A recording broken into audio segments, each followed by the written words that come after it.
Kitab 1 Raja-Raja. Raja Daud telah tua dan lanjut umurnya, dan biarpun ia diselimuti, badannya tetap dingin. Lalu para pegawainya berkata kepadanya, "Hendaklah dicari bagi tuanku raja seorang perawan yang muda, untuk melayani dan merawat raja. Biarlah ia berbaring di pangkuanmu, sehingga badan tuanku raja menjadi panas." Maka di seluruh daerah Israel dicarilah seorang gadis yang cantik, dan didapatlah Abishag, gadis Sunem, lalu dibawa kepada raja. Gadis itu amat cantik, dan ia menjadi perawat raja dan melayani dia. Tetapi raja tidak bersetubuh dengan dia. Lalu Adonia, anak Hagit, meninggikan diri dengan berkata, "Aku ini mau menjadi raja." Ia melengkapi dirinya dengan kereta-kereta dan orang-orang berkuda, serta 50 orang yang berlari di depannya.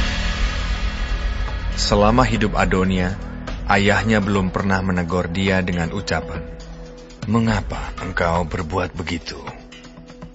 Ia pun sangat elok perawakannya, dan dia adalah anak pertama sesudah Absalom.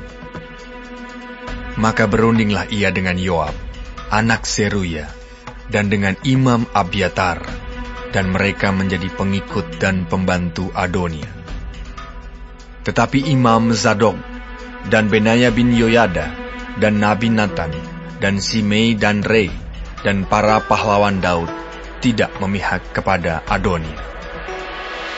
Sesudah itu, Adonia mempersembahkan domba, lembu, dan ternak gemukan sebagai korban dekat batu Zohelet yang ada di samping En-Rogel. Lalu mengundang semua saudaranya, anak-anak raja, dan semua orang Yehuda, pegawai-pegawai raja. Tetapi Nabi Nathan dan Benaya dan para pahlawan dan Salomo adiknya tidak diundangnya. Lalu berkatalah Nathan kepada Batsheba, ibu Salomo, "Tidakkah engkau mendengar bahwa Adonia anak Hagit telah menjadi raja, sedang tuan kita Daud tidak mengetahuinya? Karena itu, baiklah ku beri nasihat kepadamu, supaya engkau dapat menyelamatkan nyawamu dan nyawa anakmu Salomo. Pergilah masuk menghadap Raja Daud dan katakan kepadanya, bukankah tuanku sendiri, ya rajaku, telah bersumpah kepada hambamu ini, anakmu Salomo akan menjadi raja sesudah aku, dan dialah yang akan duduk di atas tahtaku. Mengapakah sekarang Adonia menjadi raja? Dan selagi engkau berbicara di sana dengan raja, aku pun akan masuk pula dan menyokong perkataanmu itu." Jadi masuklah Batsheba menghadap raja ke dalam kamarnya. Waktu itu, raja sudah sangat tua, dan Abishag, gadis Sunem itu, melayani raja. Lalu Batsheba berlutut dan sujud menyembah kepada raja. Raja bertanya, "Ada yang kau ingini?" Lalu perempuan itu berkata kepadanya, "Tuanku sendiri telah bersumpah demi Tuhan Allahmu kepada hambamu ini, anakmu Salomo akan menjadi raja sesudah aku, dan ia akan duduk di atas tahtaku. Tetapi sekarang, lihatlah, Adonia telah menjadi raja, sedang tuanku raja sendiri tidak mengetahuinya. Ia telah menyembelih banyak lembu, ternak gemukan, dan domba, dan telah mengundang semua anak raja dan Imam Abiatar dan Yoab, panglima itu. Tetapi hambamu Salomo tidak diundangnya. Dan kepadamu-lah ya Tuanku Raja, tertuju mata seluruh orang Israel, supaya Engkau memberitahukan kepada mereka siapa yang akan duduk di atas tahta Tuanku Raja sesudah Tuanku. Nanti aku ini dan anakku Salomo dituduh bersalah. Segera sesudah Tuanku Raja mendapat perhentian bersama-sama dengan nenek moyangnya. Selagi Batsheba berbicara dengan raja, datanglah Nabi Natan. Diberitahukan kepada raja. Itu ada Nabi Natan. Masuklah ia menghadap raja, lalu sujud menyembah kepada raja dengan mukanya sampai ke tanah.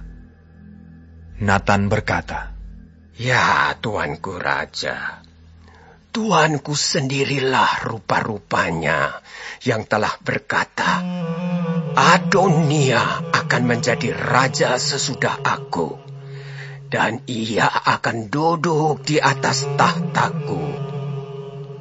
Sebab pada hari ini, ia telah menyembelih banyak lembu, ternak gemukan dan domba. Ia mengundang semua anak raja, para panglima dan imam Abiatar.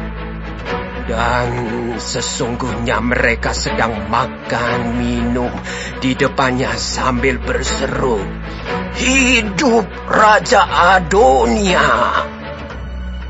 Tetapi hambamu ini dan Imam Zadok dan Benaya bin Yoyada dan hambamu Salomo tidak diundangnya.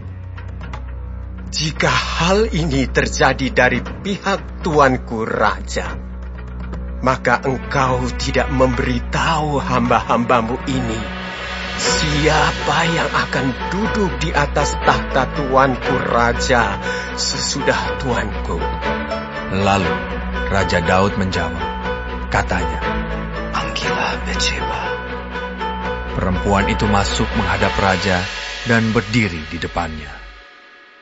Lalu raja bersumpah dan berkata, Demi Tuhan yang hidup, yang telah membebaskan nyawaku dari segala kesesakan, pada hari ini aku akan melaksanakan apa yang kujanjikan kepadamu. Demi Tuhan Allah Israel, dengan sumpah ini, anakmu Salomo akan menjadi raja sesudah aku, dan dialah yang akan duduk di atas tahtaku, menggantikan aku. Lalu Batsheba berlutut dengan mukanya sampai ke tanah.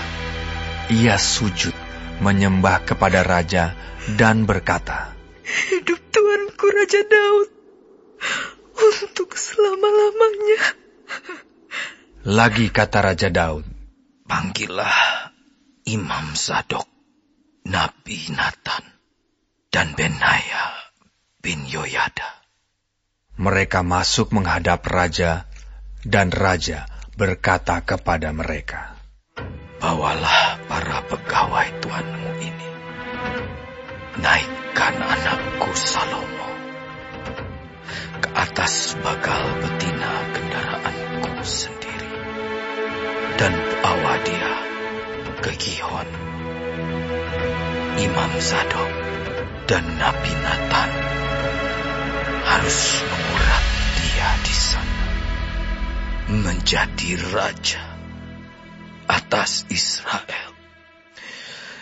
Kemudian kamu meniup sangkakala dan berseru, Hidup Raja Salomo. Sesudah itu kamu berjalan pulang dengan mengiring dia. Lalu ia akan masuk dan duduk di atas tahtaku, sebab dialah yang harus naik tahta menggantikan aku Dialah yang kutunjuk menjadi raja atas Israel dan Yehuda. Lalu Benaya bin Yoyada menjawab raja, Amin. Demikianlah kiranya firman Tuhan, Allah Tuanku Raja. Seperti Tuhan menyertai Tuanku Raja, demikianlah kiranya ia menyertai Salomo. Semoga ia membuat tahta Salomo lebih agung dari tahta Tuanku Raja Daud. Lalu pergilah Imam Zadok, Nabi Natan, dan Benaya bin Yoyada dengan orang Kreti dan orang Pleti. Mereka menaikkan Salomo ke atas bagal betina Raja Daud dan membawanya ke Gihon. Imam Zadok telah membawa tabung tanduk berisi minyak dari dalam kemah, lalu diurapinya Salomo. Kemudian sangkakala ditiup dan seluruh rakyat berseru. Sesudah itu, seluruh rakyat berjalan di belakangnya sambil membunyikan suling dan sambil bersukaria ramai-ramai, sampai seakan-akan bumi terbelah oleh suara mereka. Hal itu kedengaran kepada Adonia dan kepada semua undangan yang bersama-sama dengan dia ketika mereka baru habis makan. Ketika Yoab mendengar bunyi sangkakala itu, ia berkata, Apakah sebabnya kota begitu ribut? Selagi ia berbicara, datanglah Yonatan anak Imam Abiatar. Lalu Adonia berkata, Masuklah, sebab engkau seorang kesatria, dan tentulah engkau membawa kabar baik. Tetapi Yonatan menjawab Adonia, Tidak, Tuan kita Raja Daud telah mengangkat Salomo menjadi raja. Raja telah menyuruh supaya Imam Zadok dan Nabi Natan dan Benaya bin Yoyada dengan orang Kreti dan orang Pleti menyertai Salomo, dan mereka menaikkan dia ke atas bagal betina raja. Imam Zadok dan Nabi Natan mengurapi dia di Gihon menjadi raja. Dan dari sana mereka sudah pulang dengan bersukaria, sehingga kota menjadi ribut. Itulah bunyi yang kamu dengar tadi. Salomo sekarang duduk di atas tahta kerajaan. Juga pegawai-pegawai raja telah datang mengucap selamat kepada Tuan kita Raja Daud dengan berkata, Kiranya Allahmu membuat nama Salomo lebih masyhur daripada namamu, dan tahtanya lebih agung daripada tahtamu. Dan raja pun telah sujud menyembah di atas tempat tidurnya. Dan beginilah katanya, Terpujilah Tuhan Allah Israel, yang pada hari ini telah memberi seorang duduk di atas tahtaku, yang aku sendiri masih boleh saksikan. Maka semua undangan Adonia itu terkejut, lalu bangkit dan masing-masing pergi menurut jalannya. Takutlah Adonia kepada Salomo, sebab itu ia segera pergi memegang tanduk-tanduk mezbah. Lalu diberitahukanlah kepada Salomo, Ternyata Adonia takut kepada Raja Salomo, dan ia telah memegang tanduk-tanduk mezbah, serta berkata, Biarlah Raja Salomo lebih dahulu bersumpah mengenai aku, bahwa ia takkan membunuh hambanya ini dengan pedang. Lalu kata Salomo, Jika ia berlaku sebagai kesatria, maka sehelai rambut pun dari kepalanya tidak akan jatuh ke bumi. Tetapi jika ternyata ia bermaksud jahat, haruslah ia dibunuh. Dan Raja Salomo menyuruh orang menjemput dia dari mezbah itu.